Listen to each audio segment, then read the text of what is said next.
Sir ನಾನೊಂದು ಹೇಳಬಾರ್ದು, ಯಾಕಂದರೆ ನಾವು ತಪ್ಪಾಗ್ತದೆ. ಜವಾಬ್ದಾರಿ ಸ್ಥಾನದಲ್ಲಿ ಇತ್ಕೊಂಡು ಜವಾಬ್ದಾರಿಯುತವಾಗಿ ನಾವು ನಡ್ಕೋಬೇಕು.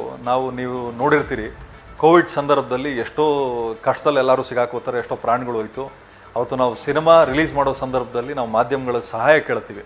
ಅವತ್ತು ನಮ್ಮನ್ನು ತಾವು ಪರಿಗಣನೆಗೆ ತೊಗೊಂಡು ಎಲ್ಲ ಚಾನಲ್ಲು 24 ಅವರು ರಾಬರ್ಟ್ ಸಿನಿಮಾದೇ ಒಂದು ಪಬ್ಲಿಸಿಟಿ ಮಾಡಿಕೊಟ್ಟು ನಮ್ಮ ಸಿನಿಮಾನ ಗೆಲುವಲ್ಲಿ ತಾವೆಲ್ಲರೂ ಕಾರಣಕರ್ತರಾದ್ರಿ. ಅವತ್ತು ಹುಬ್ಳಿಯಲ್ಲಿ ಈವೆಂಟ್ ನಡೀತದೆ ಸರ್. ಆ ಹುಬ್ಳಿ ಈವೆಂಟ್ಗೆ ಒಂದು ಹೈದರಾಬಾದ್ ಬೇಸ್ಡ್ ಕಂಪ್ನಿ ನಮ್ಮ ಜೊತೆಲಿ ಟೈಅಪ್ ಆಗ್ತದೆ, ಎಲ್ಲ ಆಗ್ತದೆ. ನಾವು ದೊಡ್ಡ ಹೋಟ್ಲು ಮಾಡ್ತೀವಿ ಸರ್. ಅವತ್ತು ಕುಡ್ದಿದ್ದ ಬಿಲ್ಲು 8-9 ಲಕ್ಷ ಕಟ್ತೀವಿ ಸರ್ ನಾವು. ಅದಿದ್ರೂ ಕೂಡ ನನಗೆ ಅವ್ರಿಗೆ ಗಲಾಟೆ ಆಗ್ತದೆ, ಏನಂತ ನಮಗೆ ಎಣ್ಣೆ ಕಡಿಮೆ ಆಯಿತು ಅಂತ.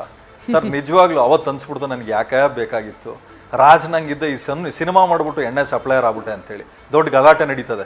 ಅವತ್ತು ಹರಿಕೃಷ್ಣ ಸರು ಇಬ್ಬರಿಗೂ ಸಮಾಧಾನ ಮಾಡ್ತಾರೆ, ಬಿಡಿ ತಲೆ ಕೆಡಿಸೋ, ಅವ್ರಿಗೂ ಹೇಳ್ತಾರೆ ನನಗೂ ಹೇಳ್ತಾರೆ.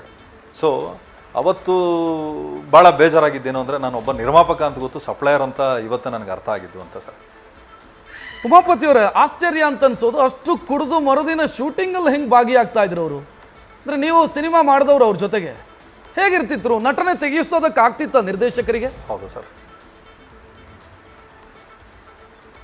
ಸರ್ ಇವಾಗ ಒಂದು ಹೇಳ್ತೀನಿ ಕೇಳಿ, ನಿಮಗೆ ಹ್ಯಾಬಿಚುವಲ್ ಅಫೆಂಡರು, ಹ್ಯಾಬಿಚುವಲ್ ಡ್ರಿಂಕರು, ಹ್ಯಾಬಿಚುವಲ್ ಈ ಲಯರು, ಇವ್ರಿಗೆಲ್ಲ ನೀವು ಹೇಳ್ಕೊಡ್ಬೇಕಾಗಿಲ್ಲ ಸರ್. ಅಂದರೆ ಈ ಸುಳ್ಳು ಹೇಳಿದ್ರು, ತಲೆ ಮೇಲೆ ಹೊಡೆದಂಗೆ ಸುಳ್ಳು ಹೇಳಿದ್ರು, ಕುಡುಕರು ಅಲ್ಲದೆ ಇರೋ ರೀತಿಯಲ್ಲಿ ಕುಡಿಯೋವಂಥ ಈ ಸಾಹಸ ಕೆಲವೊಬ್ರು ಮಾತ್ರ ಮಾಡೋಕ್ಕೆ ಸಾಧ್ಯ ಸರ್.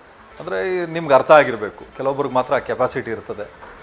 ಕೆಲವೊಬ್ರಿಗೆ 2 ಗ್ಲಾಸ್ ಕುಡಿತಾ ಇದ್ದಂಗೆ ಸ್ಥಿಮಿತ ಕಳ್ಕೋತಾರೆ, ಇನ್ನು ಕೆಲವೊಬ್ರು 2 ಬಾಟ್ಲು ಕುಡಿದ್ರು ಕಂಟ್ರೋಲಲ್ಲಿ ಇರ್ತಾರೆ ಸರ್.